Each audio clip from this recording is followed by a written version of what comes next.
holidays, everybody. It's so Happy nice to be here. holidays. Happy holidays. So I'm extremely privileged to know Dr. Emma Briant. She is the one of the world's foremost experts on disinformation and propaganda warfare. She is the author or co-author of several books. Those books include the Rutledge Handbook on the Influence Industry, which she co edited, and includes a chapter by my sister, Alexandra Chalupa, on lawfare, legal warfare. And Dr. Bryant is the author of Propaganda and Counterterrorism Strategies for Global Change. I will link to her website, which is stunning, by the way. It's so dynamic and interesting. And so check out her work because she is in demand more than ever because of the forces we're up against. I have so many questions for you. So I know this is very silly, but it's the holiday, so I need to start here. Have you followed the Justin Baldoni and Blake Lively bombshell report in the New York Times talking about how Justin Baldoni hired a celebrity PR campaign to basically destroy Blake Lively's reputation? Oh, I saw some of this percolating through my social media, but it's not something I've been really paying much attention to be perfectly honest. I'm having, Christmas in Australia, which has been beach and, more beach, and it's been lovely. And I desperately needed that after everything that we've gone through in the recent months. I'm just going to admit that to you now. Well, you should read it because I thought of you and I was like, oh my, if celebrity Oh, publicists have this really? amount of muscle and these dark Oh arts, my imagine God. what the dictators are working with. Well, this is the influence industry in and of itself, isn't it? And often, I mean, I have no idea about the specific company, publicist, but I would say that this industry, the part of the problem is that is how sprawling this industry is, and how many legacy industries have now become essentially a block that is used for information warfare, right? So we tend to think of all of these things like marketing or lobbying or, even publicists, yeah, as quite separate. But the reality is, like, these companies often are, hired as a coordinated block in order to shape the information environment that might include intelligence companies. And we look at our news feed or whatever, and we are so naive often to how the news becomes as it does in front of us, and the coordination and planning that often can be behind that. Not with everything, but certainly with, look at Amber Heard, and look at, it's not just about nation states. It's about, rich oligarchs getting what they want often. Yeah. And I'm going to include Johnny Depp in that. And often male oligarchs, I will say that too. So yeah, I think one of the issues is that this has become, we no longer have a communication environment. We now have an influence architecture, and that basically is all we have now. Yeah, we like to think that we are, participating in discussions on the internet, and that's really not what's going on anymore. So I think trying to change the way that we think about this space is really important, because when you go on Twitter now, or actually, I don't want to just pick on Twitter because that's now Elon Musk's plaything. Yeah. Actually, it applies to other social media. We're going into these places and we are entering a theater of war, and we need to think of it that way as we go forth, in order to protect ourselves as much as to equip ourselves to engage in that environment, and if we're going to. And actually, you don't necessarily need to. I think one of the things that Andrea has been talking about very often is the value of grassroots, and how important engaging in our communities is. And that doesn't necessarily mean you have to be reposting the latest thing on Twitter or wherever, Facebook. It's actually can be more about looking after the people around you, communicating with the people around you. So anyway, I'll stop. No, it's brilliant. I have a I tendency to go can on a keep bit, but going. I think that's a really important point I wanted to start with. Thank you so much. And before you got here, we are chatting about how do we consolidate our energy, our resources, our attention on battles that matter Yeah, and keep our head down and do the work and not be demoralized, especially not be batted around by the daily chaos of a fire hose of scandal and yeah. broken laws and broken norms that are going to hit us Hmm. every single day of this incoming administration. And so my question to you is, we have to take on, we have to slay some very large dragons. We have to come Mm. after some, we have to somehow shine our light out there and say, hey, we're focusing on strengthening these election laws in these states. We're focusing Yeah. on these certain battles.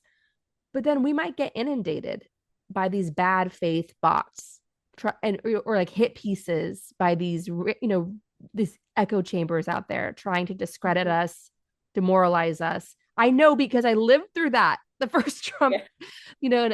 and battling Russia. So what is your like what is that environment like, that sort of, because I think you nailed it perfectly. It's no Mm. longer social media, it's an influence No. industry. Yes, absolutely. And I think, well, people often ask me, well, how has propaganda changed? Yeah. And well, propaganda itself has not changed. Lies are still lies. Misleading image is a misleading image, whether it was created in, World War One or now. Um, but and they speak to a common humanity, yes, common values that actually go throughout time, that resonate with our histories, our cultures. But what has changed is the way that data and information is being used within influence operations. So an influence operation is larger than propaganda itself. Yeah. And today we have the use of information or data together with monetization. Yeah. So it's profitable to be in the production of propaganda industry. And data is used to target and profile people, provide hacked or found content, um, AI generate or automate content, observe, experiment, or refine, after you've put out your content. Is it working? What can I pull out and put up again? How do I do this better in the future? Learning from what you did. So all of these kinds of methods, yeah, are taking place all across the internet all the time. Every area of the internet, not just social media. You're thinking about websites that might be created to accompany that social media and create an entire environment for you to get lost in. Yeah. So yeah, I mean, I think a big part of it is awareness and digital literacy, understanding what we're dealing with here. That doesn't necessarily mean, though, that even if we are the most digitally literate person on the planet, that this is enough, unfortunately. And sometimes this environment can be so harmful that it makes us feel depleted, that we feel like, oh God, I can't do this anymore. I can't do this. I'm feeling overwhelmed. Um, you know, and they want you to feel that way, right? They want to close people down, stop people acting, stop people being able to act at their best. Yeah, often we act because we're angry, we're upset, we're fearful. We don't necessarily do the right things, the best things, that in our sane rational moments and even emotive moments that where we want to connect with people, where we would communicate well, not just communicate well. So stepping back, learning how to be mindful on the internet is a key thing here. I think mindfulness on the internet is something that we don't talk enough about. We all talk about like countering things and how can you fact check the internet. Well, actually, it's quite hard to do that. A lot of people work full time, have full time jobs, scroll a little bit in between what they're doing, and they're not necessarily, going to dig deep into something. And the propaganda is obviously designed for you to undercut your expectations. Yeah. So it's feeding you what you think is already right. So it seems like it's truth. Yeah. So The problem is that, I think a lot of us were not prepared for that. And we need to actually, if anything, scale back what we do and act deliberately in a very careful way, in a thoughtful way, limit what we're consuming, be very deliberate and careful about, I'm going to be following these accounts. I will follow, I'll use this kind of media. And then don't, like take time out. Yeah. Take your Christmas, be on the beach as I did. Yeah. Because we need to preserve our mental health. Yeah. America has 4 years of what is likely to be very, very, very, very difficult political action. Yeah. Ahead of it. And it's something that we're going to need strength for, and strength within ourselves, as well as supporting each other. All very well said. So I'm going to read a question here in the chat from Parth. He writes, Emma's comments remind me of something that concerns me about social media. It has created a situation where we are inclined to scream into the void via social media posts, when in many cases, that's not the best use of our time, energy.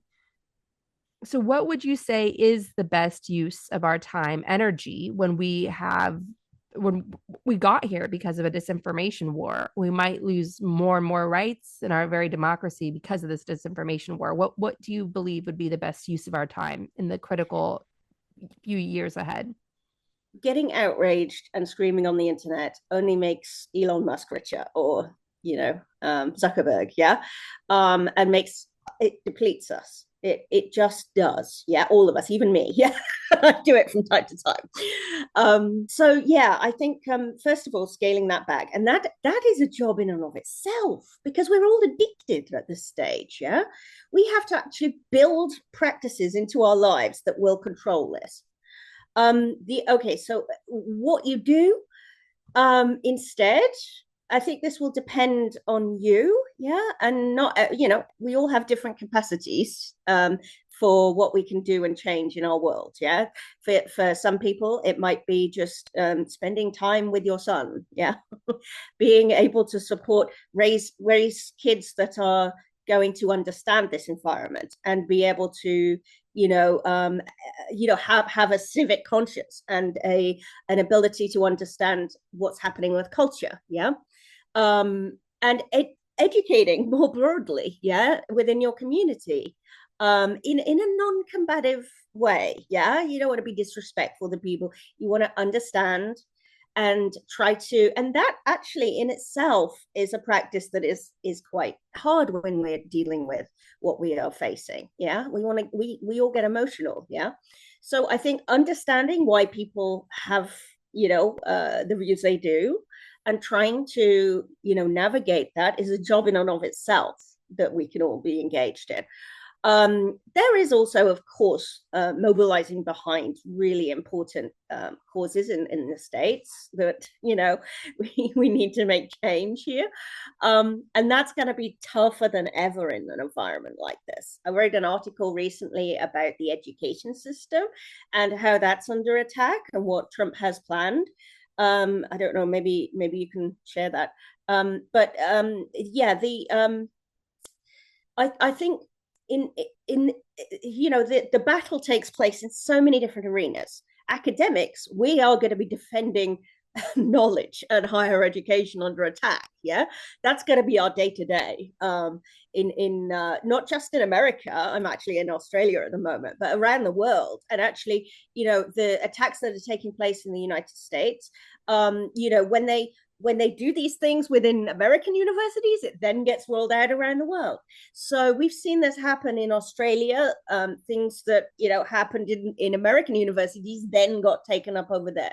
So we're all in this together, and actually, it's going to take international pressure at this stage. Yeah, shaming those universities, shaming the politicians who are doing this to education. Yeah.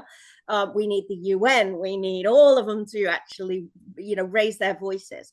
So, within the education sector, there's a role to play there. That's something that I'm very heavily involved in. I think also, but it rolls out across, yeah. So for instance, we've got a massive movement towards like homeschooling, which, by the way, I was homeschooled for a couple of years. It's not a terrible thing, but the way, obviously it's being done in the United States for political reasons, yeah, and the kinds of educational materials that are being rolled out there are just horrifying, yeah. I received an email from Paula this morning, basically pushing a new cartoon for kids that is anti-woke and is attacking Hollywood as a Hollywood groomers and all this kind of thing. So the kinds of educational products that are being produced for children at the time when the Department of Education is under attack, they are going to be ramping this up in a major way. And it absolutely is essential that people start thinking about, well, how do we put resources out there for children? How do we, create a long-term positive cultural change? Yeah. And Republicans think of politics as cultural change. Yeah. And they don't think about it as winning that election. And should we put Biden or should we put, yes, they do. But like those things are tactics. They are not the long game. They are not the war. Yeah. And I think Democrats do not actually spend enough time thinking about, well, like what kind of culture are we creating? Are we creating a positive culture that isn't just about our people and solidifying liberals, yeah, but it's actually about, well, how do we create a culture that brings people in, yeah, and makes them feel included and speaks to common values, yeah. So I think I've only just given an example of education there, but like you all know your own lives, what you are capable of doing. Who do you know who you can get together with to actually talk about making changes or struggles in your local community? It could be small things, doesn't have to be huge. Thank you so very much for that. What they're doing to kids now, what you just described, is terrifying, and we have to stay on top of that. So if you want to come back again and talk about just that, or recommend speakers to come and talk about just that, because that has to be countered. Yeah, It's so Russian. It's so what they're doing in oh God, Russia. I know. And actually, this is another thing. See, so normally in disinformation studies and propaganda studies, as I prefer to call it, we tend to think of propaganda in terms of like communications, the media, and social media now.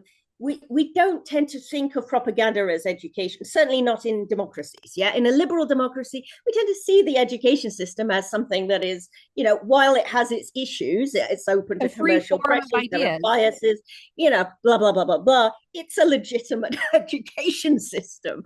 And what Trump has planned is essentially to completely turn it into an indoctrination system. And I think it's really, really disturbing. I hope some of you will read my recent article on this because it's shocking. Do you have, is this the It will article? become part of the propaganda apparatus. Is this the It article has you sent me on Signal recently? Yes, I think I did send it to you a I week want or to make so ago. sure I have the right one because I'll link to it in the show notes. Thank you. That would be great. Yeah, because everybody does need to read this. It's super important. And the thing is that I think people are not quite aware of what's happening in universities. Like a lot of people tend to focus on looking at like what's happening with schools, maybe with the Department of Education potentially under threat. But universities are so important because that's your experts. Those are the people who are going out into your professions in the future. Those are the people who are informing on policy and so on. It's also a huge economy that is under attack. So yeah, I think people don't take it seriously enough. And yeah, the issue of how we need to think about propaganda is really important too, because thinking about like, well, if he is completely going to undermine that system, we now need to be thinking about propaganda in terms of larger, not just industries, not just communication environment, but also the education environment. What are they doing there? Oh, absolutely. So Alex writes, is there a downside to limiting engagement with social media? Does a lack of involvement enable more disinformation? The problem is, so there's this wonderful quote by Audre Lorde, who I'm going to misquote because it's trying to come out the top of my head at the moment. But she said something like, I'm going to butcher this, but that we can't fight the battles within the within a system that is owned and controlled by our enemy, right? So for me, on Twitter now, like there's no interaction. There's no, you go there, you put your information out, you don't get anywhere. You barely did anyway before that, really. The kind of information we want to put out, the kind of engagement we want to create on social media is not that which is amplified by those platforms. They are amplifying hate, they are amplifying fear, and in order to get the algorithms to act, you have to create outrage. This is not the kind of social media environment we would build a good movement through. And I know we have, in the past, as lefties and liberals, we have often sought to use these kinds of tools. I'm not saying we should abandon it totally, but the problem is that they just don't advantage us. If you're looking at opposite campaigns, yeah, the right wing one is going to fly, whereas the left wing one, yes, will make some progress, and so the left wing consultants get paid lots. They still keep creating some kind of result, but the reality is you're gonna lose in this environment that is controlled. The algorithms are all controlled by the Elon Musks or Mark Zuckerbergs of the world. And so I think it's not that we shouldn't use any of these tools, but we need to be realistic about the fact that that is not the way forward, and they are not. This is not an even playing field. We are not fighting a battle that is on even ground. And I think that is something that is lost on most Democrats. They think of it, as like, oh, we'll put our campaign out, they put their campaign out. We stand, if we have a good campaign, we stand as much of a chance. That's not true. That is just not true. So we need to be thinking about, well, how does the left communicate broadly? How do we build better ways to communicate? How do we build our media that will both speak to our people, but also broaden that and start trying to, like I said, create the culture we want that will bring people together.